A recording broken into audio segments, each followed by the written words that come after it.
What's up, everybody, and welcome to another episode of Talking Skritt, your news for Guild Wars 2 for the week. I am your host, Age, and we got a fantastic show for you this week. We get teased about Living Story Season 4, loot boxes getting government attention around the world, and reporting, and is it working? All that and more, but let me introduce you to my fellow host for this week. He is a moderator over at MMO Champion. With the new Living Story coming soon, we will get all the answers we have wanted. Say hello to Jim. No. No, we won't. We won't. We will get about 17 new questions. We'll get answers to about 5 questions that we didn't ask, another 3 answers to questions we never thought we would have to ask, and also another Quaggan. Oh. Dressed like a Choya. Oh, okay. There we go. I was like, what happened to Choya for so long? Yeah, it's just the two of us this week. People are out, and I was silly and didn't ask people to join, so I'm not going to do it last minute. It is kind of a short show this week anyways, so we'll try to fill it out as best as possible.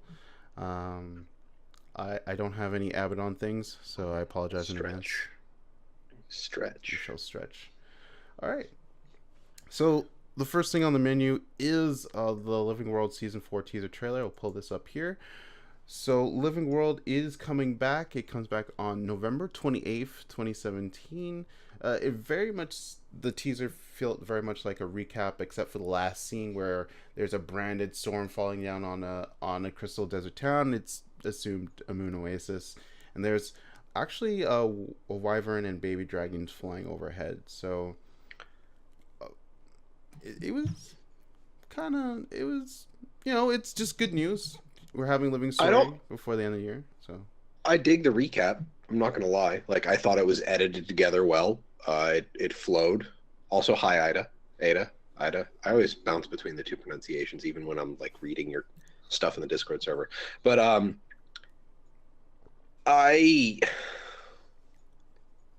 looking at that M Noon. Like, people are assuming it's M Noon, but they've basically all but stated that every new Living Story will give us a new map. Mm-hmm. So are they going back on that? I mean, granted, we've really only had one Living Story season that has set that, so I don't want to say that that's a standard thing for them. But one of the bigger complaints that I know we've talked about, Age has brought it up, and Inks has brought it up, some other people have brought it up, is that the Crystal Desert maps don't have a lot of replayability once you've taken the time to go explore things. Mm-hmm. I mean, you've got little meta events like the Casino Rush in M Noon. You've got what's the one area where all the forged attack? That's the rift into the. I really don't remember the names of them, but the Mouth of Torment. That's okay. it. That's down near the like rivers of sulfur. That map. Yes. Yeah. But if they change M Noon to have like a bigger meta event by actual story events happening, the maps are large enough, I think, to support it, to support actual change to the maps. But again, I mean, they've basically been saying every map is time locked now. Yeah. So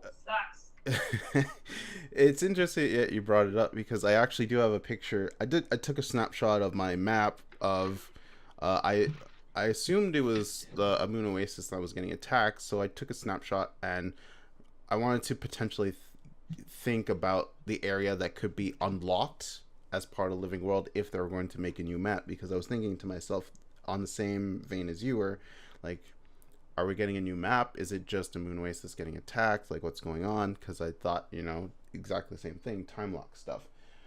So I was looking, and I think like the best bet would be kind of like the Elon River as it extends that way, but as you can see, there's the brand on the right side, so we're assuming Kralkatork's flying over the Crystal Desert portion over there, Crystal Oasis, as it goes to a moon oasis, and then follows kind of like the Elon River in the north section.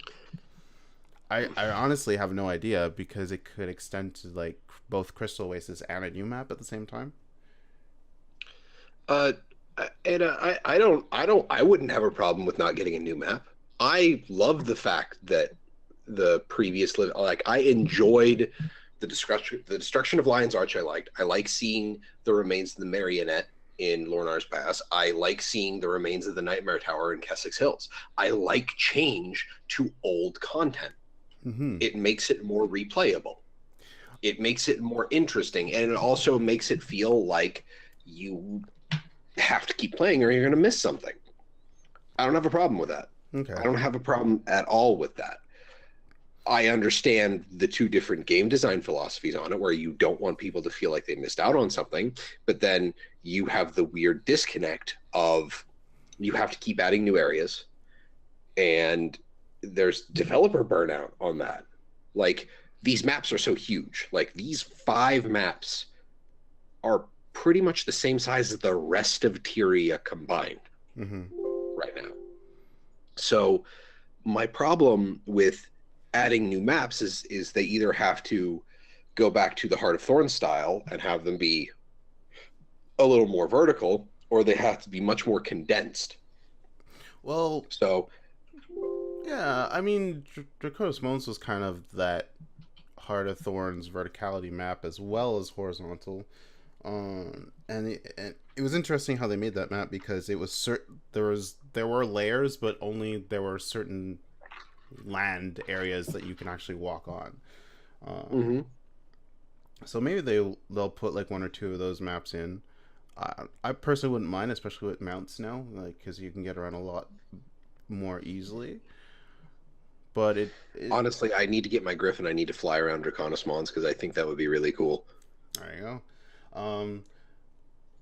Would we get hate if there was no new map? I don't I don't necessarily think so. Um, I think what the new map always provides is some sort of new achievements or new goals to get like a new item or something like that. I think in that respect, I think they should add a new map because it always gives the players something to do at least for 2 weeks. Why does that need a new map though? Uh, well, it's just like a whole section of area that you have to tie achievements for. I guess you could tie it to one of the desert maps as well. I mean, it literally, like, unless you're adding completely new mechanics to it, like they kind of started doing in, like, with the thermal vents, like they kind of started doing that with the uh the Living Oh, Story season 3 stuff. yeah. Like, but the only problem I have with it is that you basically place, like, I've complained about the scorched earth design of World of Warcraft before, where they stop paying attention to their old maps. Now the problem you have is, how often have you gone to season 3 maps and they're just kind of dead? Uh, that's a good question. They're like some of the bigger events, I guess, don't get as much attention, but they're still You filled, basically just not got, as much. Yeah. like, the only reason people started going back to season 3 is when they introduced Aurora. Hmm. So people started running back for that, but then you had people who had been doing the achievement hunter thing for every release. And they're like, "Oh, I got it. Oh, Kit says Bloodstone Fen is still active. Yeah. Okay, that's good." I suppose with the whole mega server thing, it's not as bad, but I can only assume that there are downtimes. Yeah. And as you keep introducing more and more maps, you're gonna keep spreading the player base more and more and more and more. Yeah. I think the idea is to. I was actually one of the first people when they started doing the system. Is I was wondering about that spread of the player base, but I feel like as long as there's something that you can get off that map that helps you out overall for different things, like for example, with legendaries, I would farm Unbound Magic because that's a good way to get Obsidian shards. So all those different currencies on those maps, I could transform into Unbound Magic, get some Obi shards for my legendary grind. That's a nice way to do it. So I think they might extend that more. I don't know. I honestly don't know. It's a really good question to see if we're actually going to get a new map. That and the question is, what's going on with Unbound Magic? Is that going to continue being a currency going forward? I Are we moving just on to trade contracts? I think they said Unbound Magic would be like the main currency for living stories going forward. I I'm pretty sure about that. But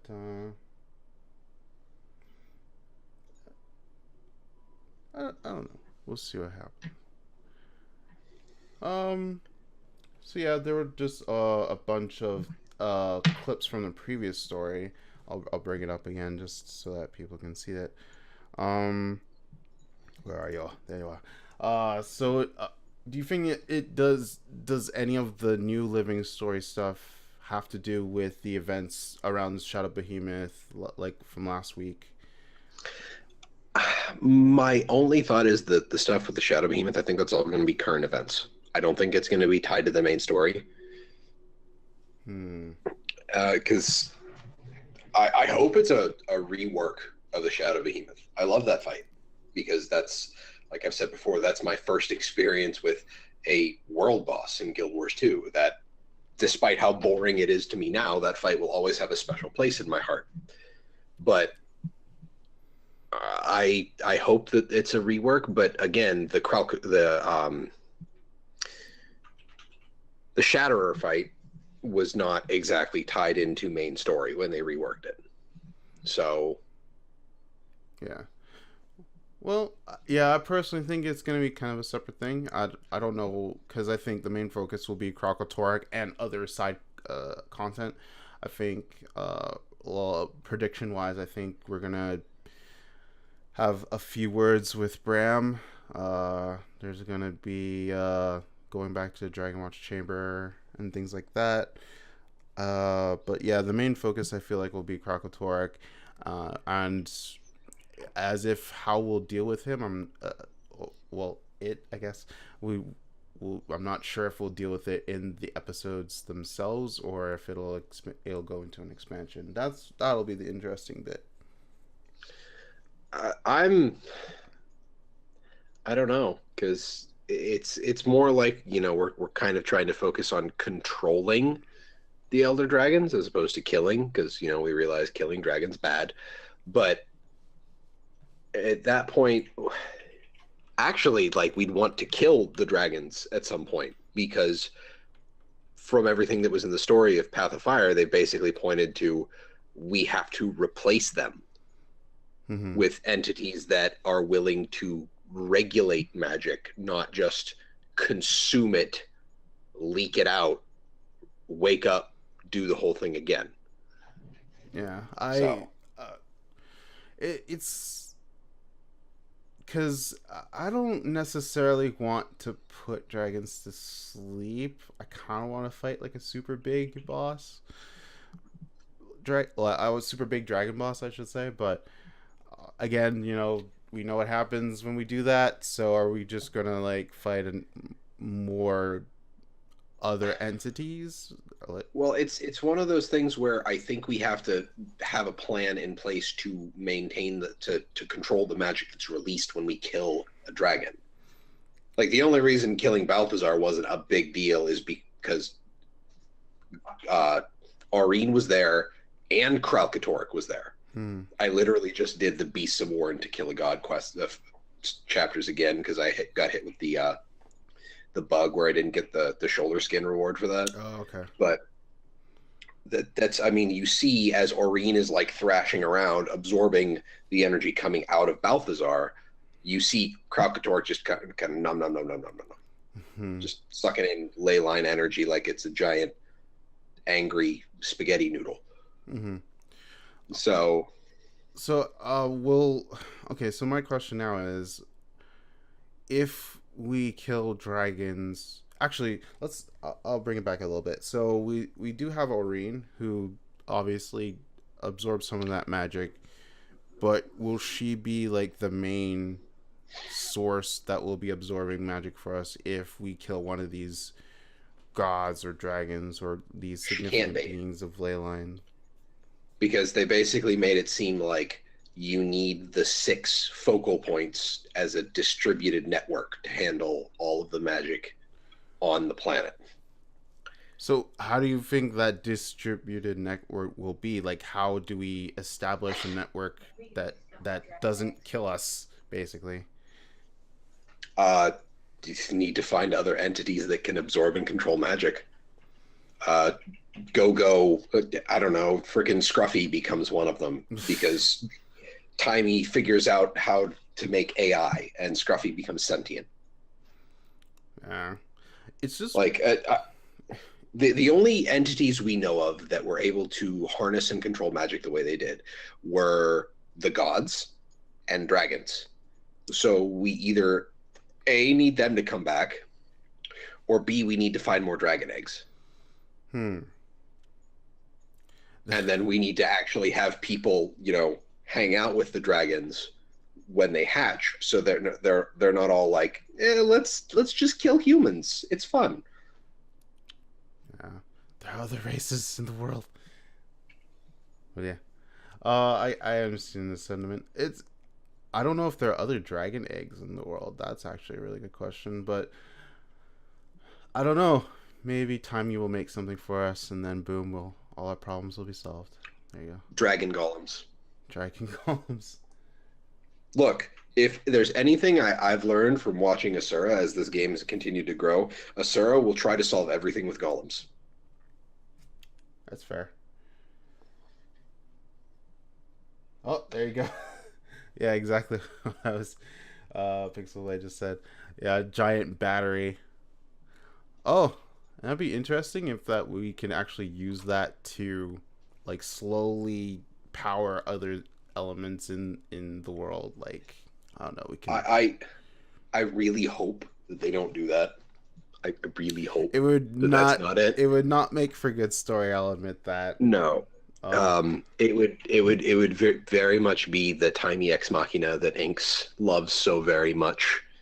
But yeah. I just I even if there's like a tiny thing that like Timey's like I can handle like a fraction of what happens and only temporarily, to make sure that nothing explodes when we do this thing, that I'm okay.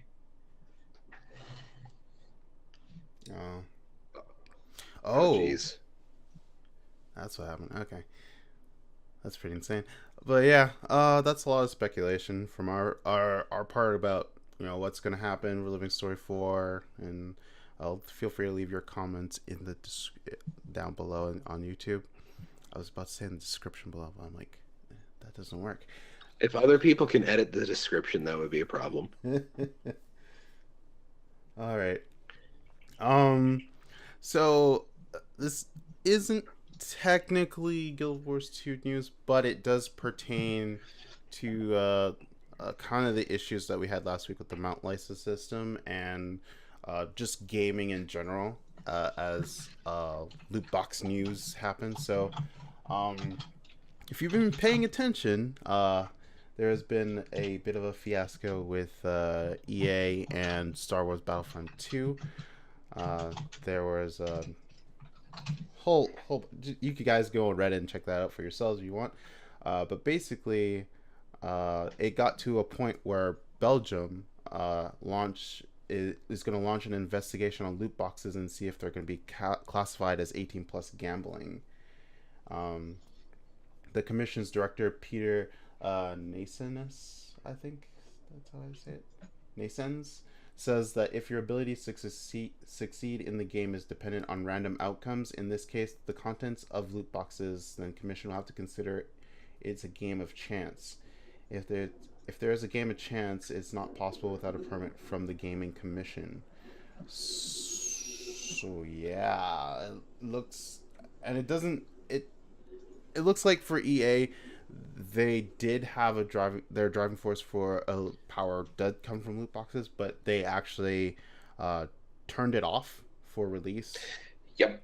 And Completely disabled all real world money transactions. yeah, and they're going to re-enable it at a later date when they actually fix the loot boxes, but that very depends on what they actually do. So I don't know.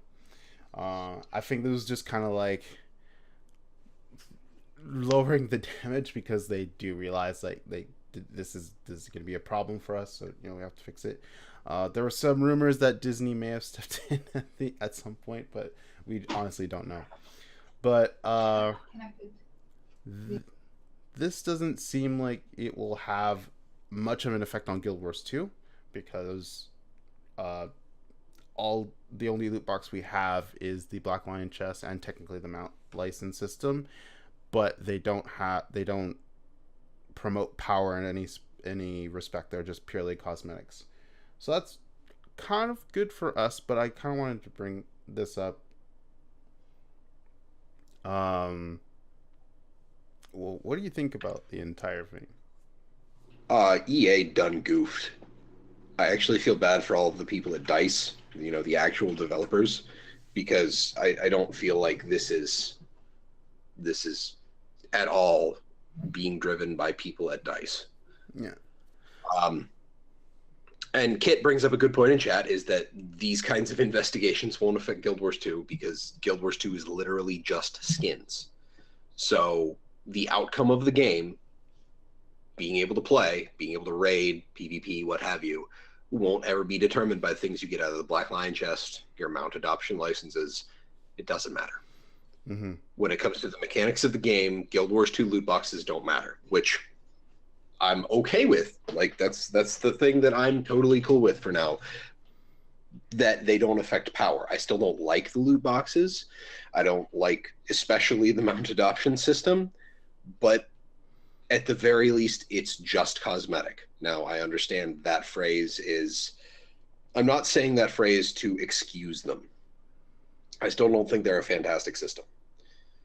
Yeah. But so this is kind of an interesting topic because every single gaming company has probably seen this all this week, and I was wondering, what do you think gaming companies have in the back of their heads now that this has happened, and going forward, especially for ArenaNet? if I'm going to be really cynical, let's stop for now and try again in another 2 or 3 years. That's pretty much it. They'll wait because the internet technically never forgets, but it's whether or not people actually look at the past on the internet to remember to stay angry. Yeah. Because rage on the internet is quick. It burns hot, it burns fast. Yeah, I'll definitely agree with that. I remember there was honestly it was EA and it was SimCity. There were a ton of problems with that game. Excuse me. And in the end they did give people like one free game out of like 5 different games, and they're actually decent games. But I don't think a lot of people remember that issue.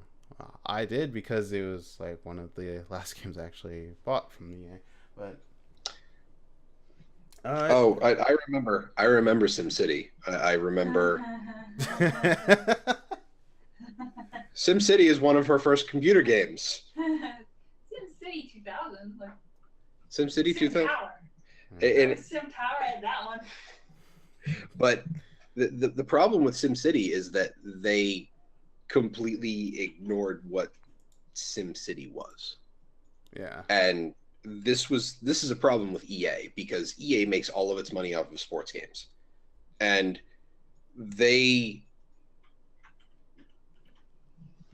been accused of just of roster flipping games from year to year from all their sports games. Yeah. I honestly can't say I'm surprised at the way EA pushes its developers when most of its money comes from games that they literally keep the same over the course of 3 to 4 years. Maybe they add a few extra bells and whistles. Yeah. So I just I'm not surprised to see this from EA, but the problem is when you have the titans of the industry, EA, Activision, Blizzard, other companies being like loot boxes, loot boxes, loot boxes, loot boxes, and that's how we're going to make our money. And it's like you pay $60 for a game, and then you have this giant hopping hey, pay more money for more stuff every time you play. Yeah. I'm it's such a It's gross. it's It makes me feel bad. yeah. You know, hopefully gaming companies like take a page from this and just put pure cosmetic. I honestly don't mind if loot boxes are in the game as long as they're cosmetic. Sure, people might spend lots of money for it, but I feel like it's a weird line at that point. Personally, I do have the self control to like limit myself on how many boxes I'll get. For example, if I want a certain cosmetic, Right. you know, but you know some people But then may you not got have people that. who. Exactly. So my one coworker has been talking with me a lot about the EA thing with Battlefront 2 because he's a big fan of the Battlefront games. He sent me this link. It apparently is trending on R Gaming on Reddit. Jack Black talks about how his son racked up a $3,000 bill on an in-game currency and mentions the predatory nature of these games. So, like, it's happening to everybody. Yeah. It's happening everywhere. Yeah. So, I mean, hopefully things will get better for EA, and hopefully, you know, I highly doubt ArenaNet will ever go that route. I think they'll stick with the cosmetics thing, even with right. again, like Malthan has said, even with the mount adoption license thing, it's purely cosmetic. Even though we don't agree with how the system works, at least it was just a purely cosmetic thing. It wasn't like a power thing or anything like that. So that's good. Well, I actually want to bring up what Mac just said about people having to take personal responsibility for certain things. That's kind of there too, but it's not just a sole. There are points in time where people do not have control over their own actions because of the psychology used by some of these systems. I'm not absolving someone completely of guilt from these systems, but for example, my aunt, my grandmother just died, and she lived with her mother, my grandmother. She got super depressed. She's had cancer several times. She's on all kinds of medications. It caused problems for her. And from what she said, she basically felt like she woke up one day and just saw a crap ton of bills in her inbox from email. And she just bought stuff. And she doesn't remember doing it. Oh, wow. So I get that, you know, at that point you kind of have to deal with the fallout. But at the same time, a lot of these systems, like especially in mobile games, but that's one of the things that everybody worries about, is that these loot boxes are just creeping closer and closer to how crappy mobile games abuse this kind of stuff, is how easy it is to just buy. Just buy. Just make it easier. Buy it. Just buy it. And it's all tiny amounts. So you're kind of tricked into thinking that, you know, oh, it's a tiny amount, and buy. I mean, it's why, you know, no businesses in the U.S. at least, that's my experience, nobody puts taxes on the price labels. Like they don't include the tax in the price when you buy something at a store in the U.S. That's why everything is listed as like $2.99, $2.49, $5.99, $5.89. Gasoline for your car is listed at like $2.89 and 0.9 cents. They're allowed to do that because you're thinking, oh, it's only $2.99. It's not $3. You'd think that 0.1 cent wouldn't really matter too much, but they wouldn't do it unless it was proven to get them more money, because the companies that run these gas stations, they have the money to do the research to figure out how best to market their stuff. These stores that have, you know, selling it at $2.99 instead of $3, that aren't showing tax on the price label on the shelf. That's why they're doing it. Like, they have the paperwork, the research work that says this works. So it's a point where you have to look at a company and say that they are manipulating people into acting against their own best interest. Yeah. And again, I'm not going to say like people are absolved of the guilt and the problem here, but also hi Gord. Um, let's see here. On the other hand, Jack Black could probably avoid this 3K bill if he just spent a bit of time with this kid and took interest in his hobby. I I don't know. Like he probably does spend time with his kid. I know that like sure there are plenty of adults that have kids that don't spend time with them. There are plenty of adults that do. I don't know what the situation is with Jack Black.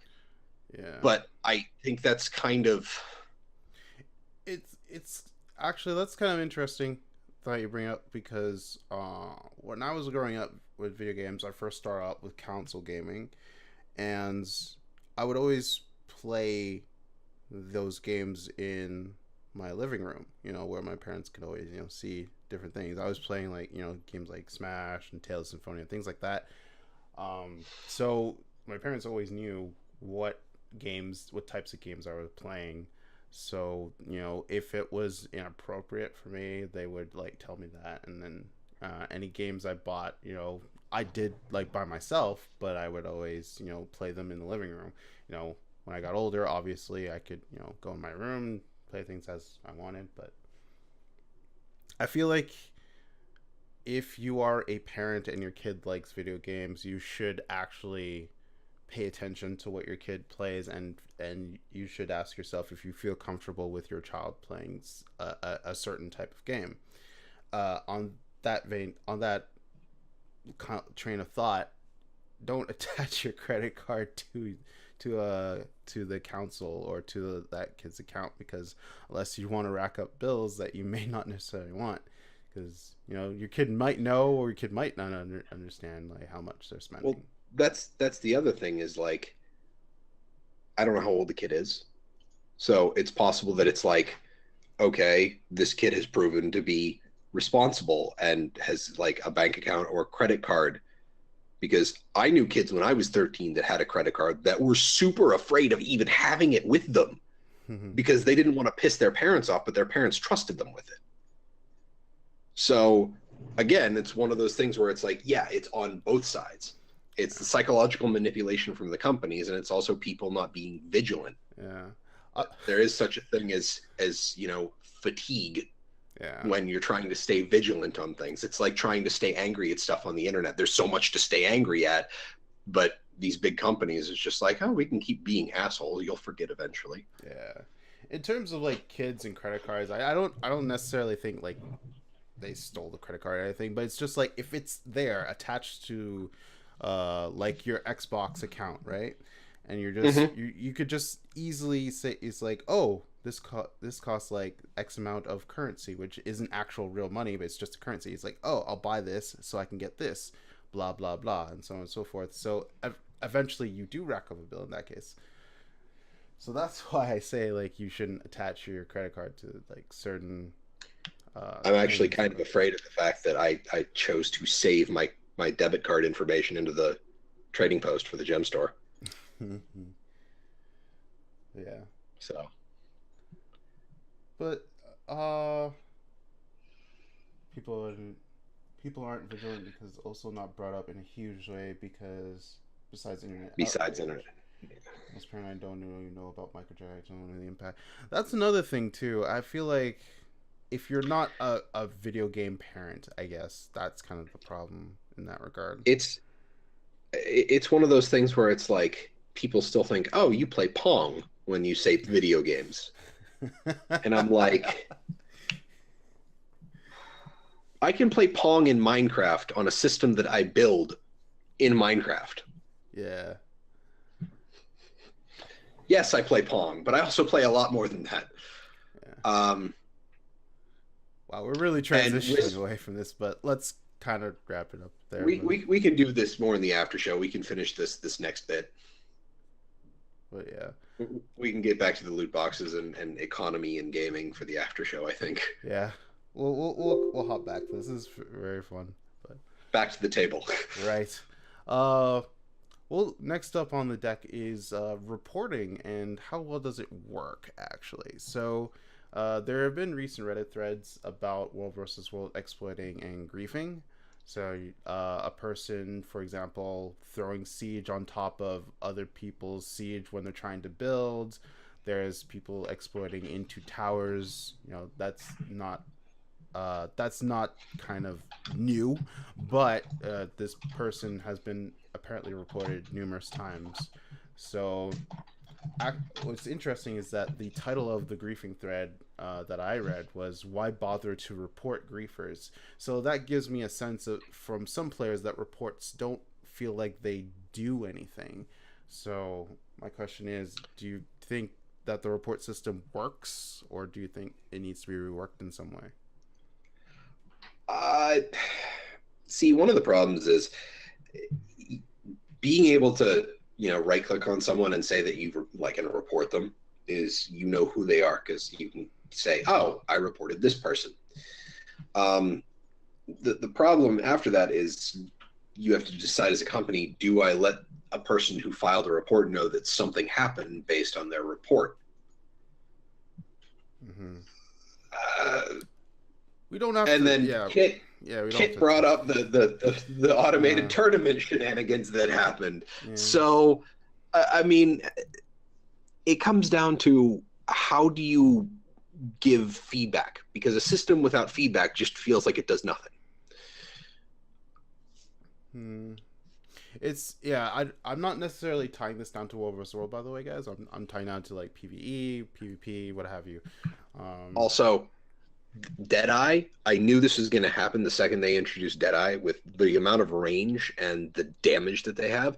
Anybody who knows how to map break in any kind of WW or PvP area is going to cause a problem. Yeah.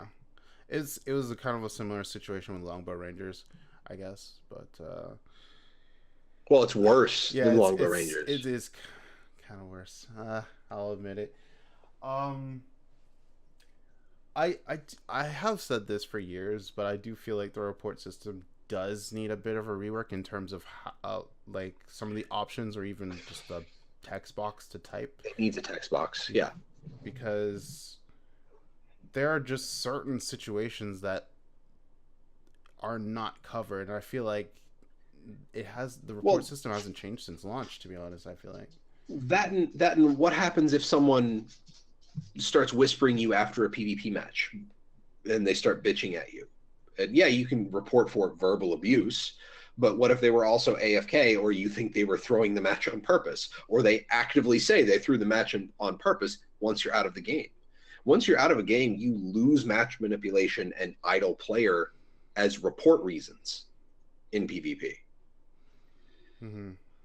So the system itself, where you just pick a reason, but you can't provide any context, like you said, a text box, just a description box where you can type out something that you can explain the situation. Yeah, I feel like it's the base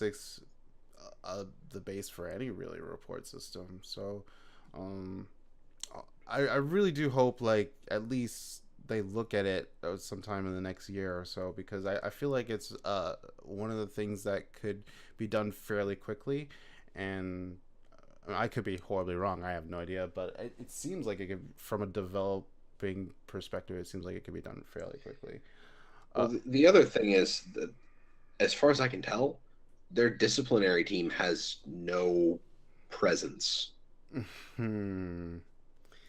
Like, I have never seen anything from anybody that has stated that, yeah, we're from the disciplinary team at ANET. We handle reports.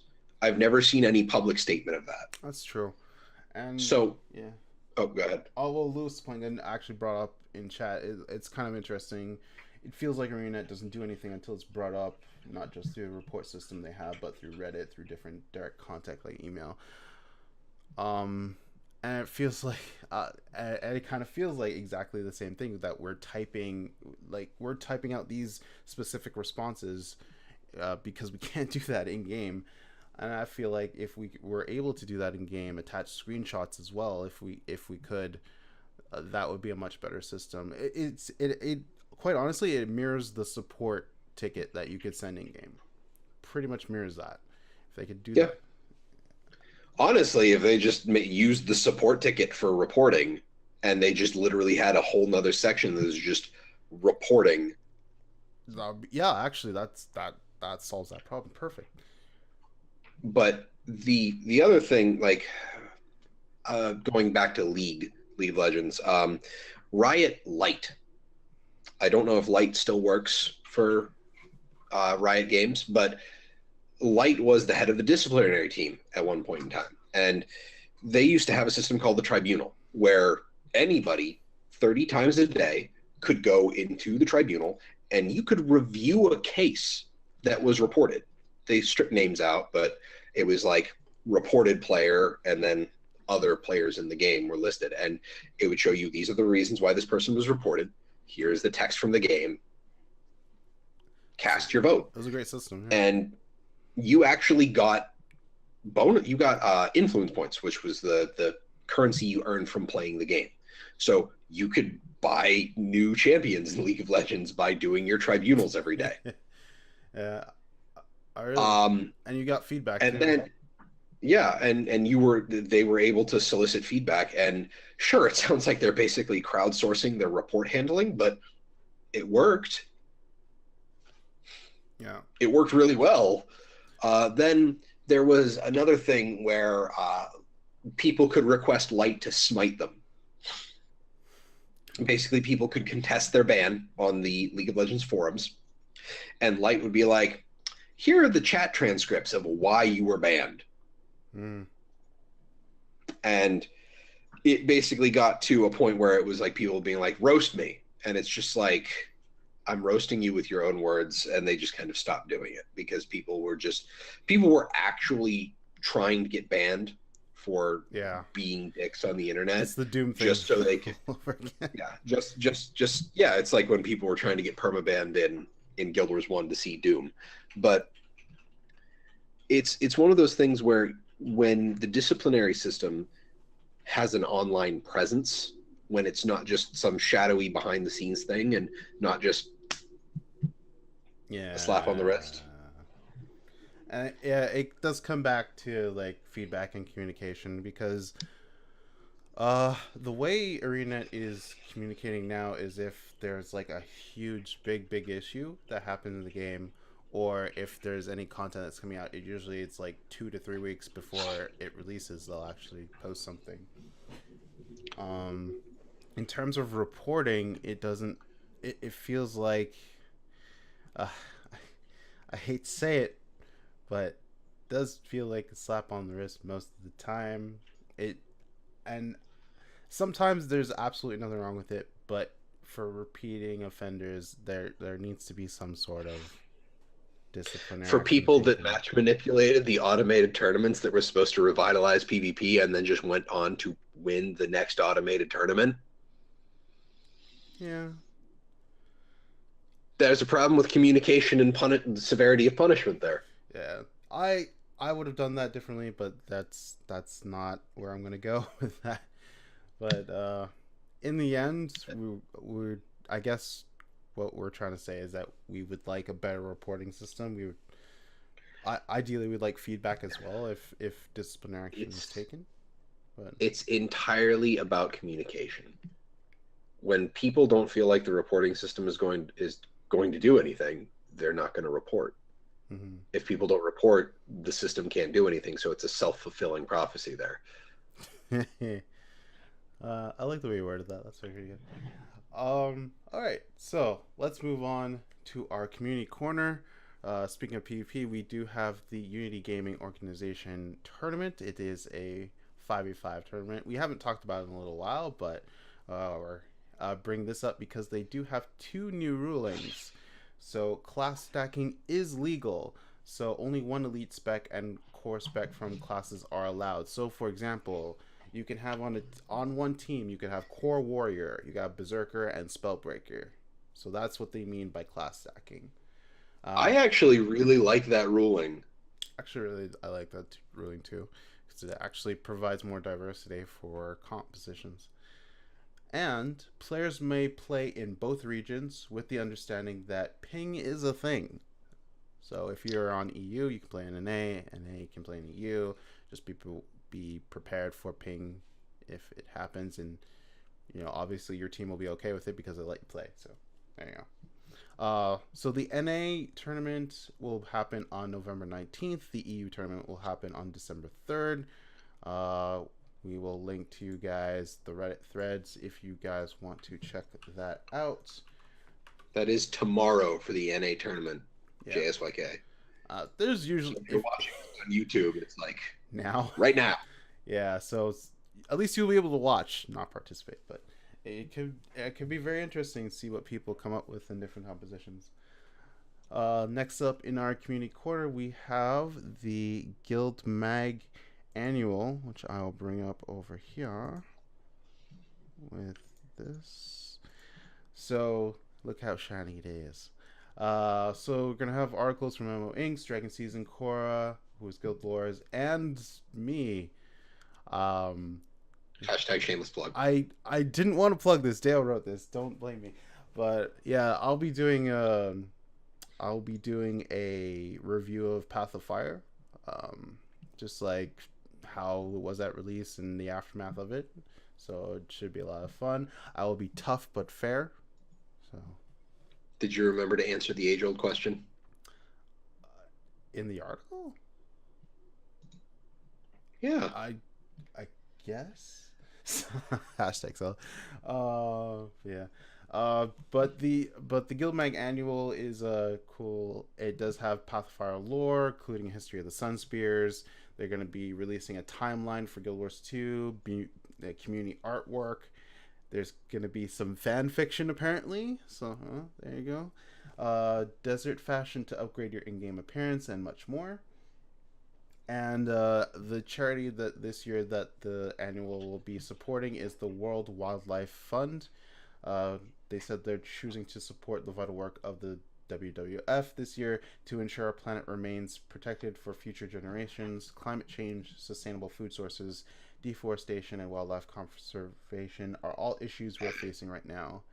It is in these areas and more that the World Wildlife Fund operates on a global scale to develop a world where everyone and everything thrives. Every copy sold of the Guild Mag Annual 2017 will see $2.50 donated directly to the World Wildlife Fund. There we go. You good? I'm good. That was a really long. Don't do it. Not you. Oh, no, I'm waiting. You can wait. You can wait forever.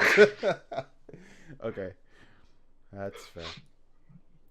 But yeah. I need to pick mine up this year. I completely missed picking up last year's because I was in between, the end of my last paycheck and waiting for my next paycheck. Oh, yeah. Yeah. I actually pre-ordered my magazine last night, and I also pre-ordered what we're going to talk about next. Nice.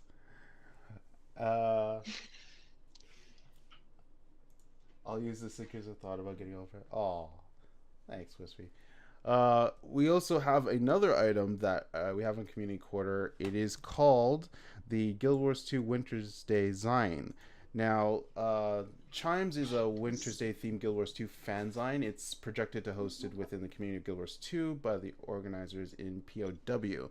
Now, it features illustrations and short stories that circle around the annual holiday, and it has like 71 contributors. It's 100 pages, full of color, and has a whole bunch of just art in there. So if you it's for general audiences. So if you really want some Winter's Day cheer, and you want to get some awesome artwork, so this is a great thing to pick up.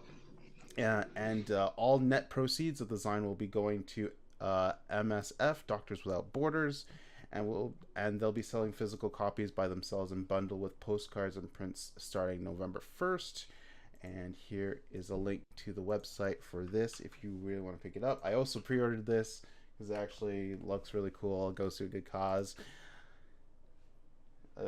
Yeah, and definitely some cool art in there. So definitely check that out. Honestly, I feel like Guild Wars 2 has a really strong fan art community. It really does. And I really dig it. Yeah.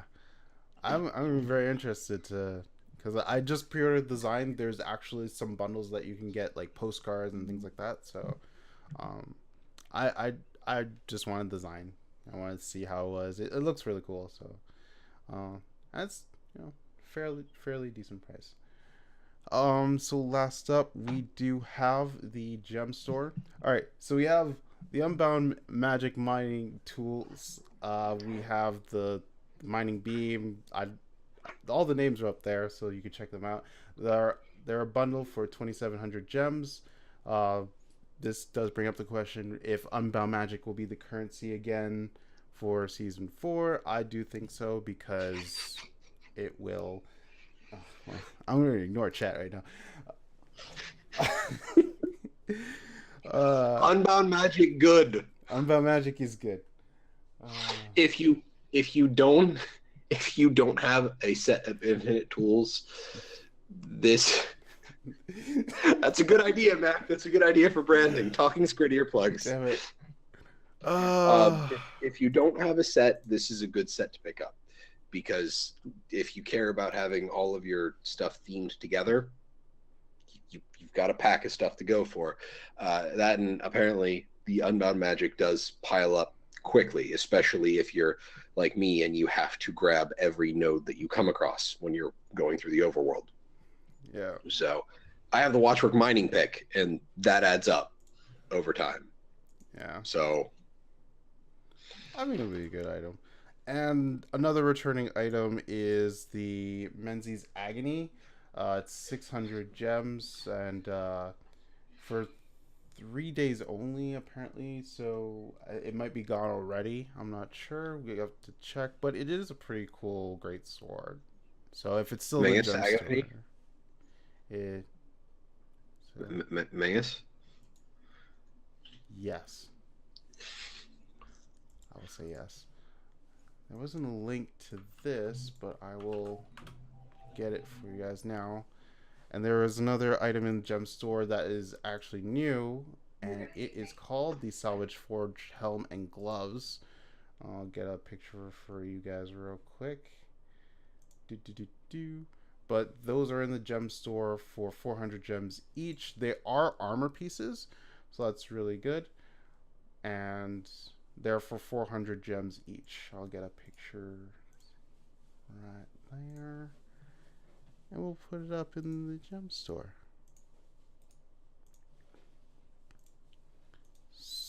What are we putting in the gem store? The Salvage Forge Helm and Gloves. So you say that so happily. Do you not like? No. Aw, why not? I'm kind of with Tavik on this. I think they look kind of garbagey. Okay. Like when they say salvaged, it's like, yeah, maybe you should take these to the Char that are running the junkyard back in Plains of Ashford, because yeah, that's where they belong. Wow, that's personal opinion, of course. Some people might like these. I'm not faulting you for your tastes. I won't buy them. There you go. That's what they look like. I totally missed this because there wasn't a link in the notes, but that's what it looks like. It looks pretty. I'll grab the female version as well, but that's the male version. Female version looks, actually no, they're the same on the female version as well. They look the same across all characters, so that's kind of the overall look. I don't know. I kind of like the gloves. I have this big problem with a lot of the asymmetry that they've been giving us in glove models lately. Like, if that like loop or like hook coming off of the right plate wasn't as pronounced, I might actually want the gloves. but it's one of those things like I use the phalanx chest piece, legs, the boots, the helm. I don't use the phalanx gloves Oh yeah? almost ever. Do you want to know why? Why? The giant pointy Oh, cap that's on the elbow. I don't use the draconic gloves, the exotic crafted heavy stuff. The draconic stuff looks pretty good, except for the gloves, because they've got this like giant scoop thing on the back of your hand. And it's like that's one big glove to hold, one tiny glove to caress. Thank you, Lewis the Plant Gun. Oh my god. oh man, that is not. Oh man. Now I'm just imagining one glove is like this giant like replacement arm from like a golem, and it's got like big grabby hand, and then you've got another replacement one. It's teeny, teeny tiny hand. Yeah. Uh,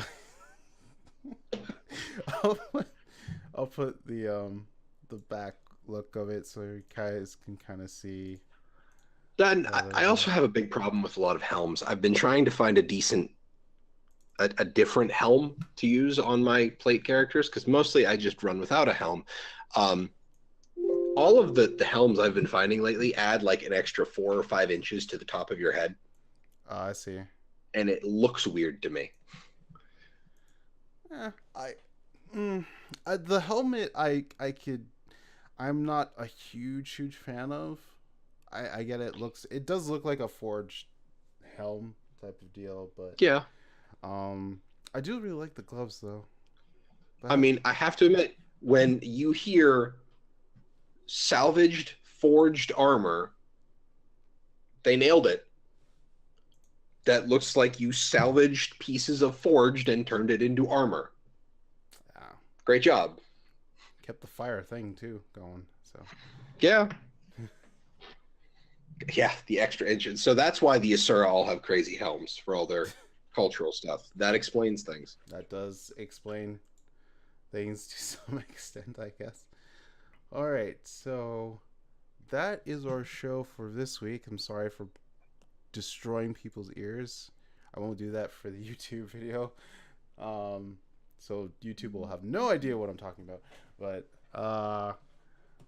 yeah, that was not a long show, but we did. Not much happened. Yeah, not much happened. It's kind of a slow news week. I'm okay with that. This is fair. All right, so Jim, where can you be found, sir? I can be found on Twitter at MalthanusMMO. You can also find me here on twitch.tv/TalkingSkrit every Wednesday at 7 p.m. Eastern Standard Time for our Zero to Hero PvP night. I finished my placement matches. Hi. I finished my placement matches this past Wednesday, and I am in low gold 2. So that's currently my peak. That's my top rating so far in PvP. I started out finishing the season in bronze 3, the first ranked season I did. So I'd call that a fair bit of progress. Yes, now with free earplugs. But I hope to see you all there. Hopefully going to get more Guardian wins in on my Firebrand because they didn't nerf that yet. I have a small rant about that now that I think about it. Okay. After show. So anybody in the YouTube comments, just ask. I'll recap when the video goes up. There you go. And yeah, you can find me on Twitch, Twitter, and YouTube at Agent 8 Road. Hopefully you don't need earplugs. I know that's just going to be a meme that's going to be starting on this channel, so I'm just going to embrace it. I was going to stream yesterday. I did not because I fell asleep and woke up at 2 a.m. I'm going to try to render this episode and stream a bit later, and I might stream a little bit for the after show if Malthanus has to go a little bit early. But yeah, if you guys don't usually catch the show, you can actually watch us live on YouTube. We usually put up the episode the day after on Sunday at noon Eastern, 9 a.m. Pacific. And if you want to catch the show live, feel free to come on. We do the show live on Saturdays at 4 p.m. Eastern, 1 p.m. Pacific. And if you want to join us, talk about different things, we do have a Discord. We play mostly all the games, but not just Guild Wars 2. So feel free to come by. We do have a community section that you can drop off your artwork or what have you, videos that you're making, and it might be featured in our community corner. So with that, hopefully you guys have a good one, and we will catch you on the next episode. Take care, everyone. Good night, friends.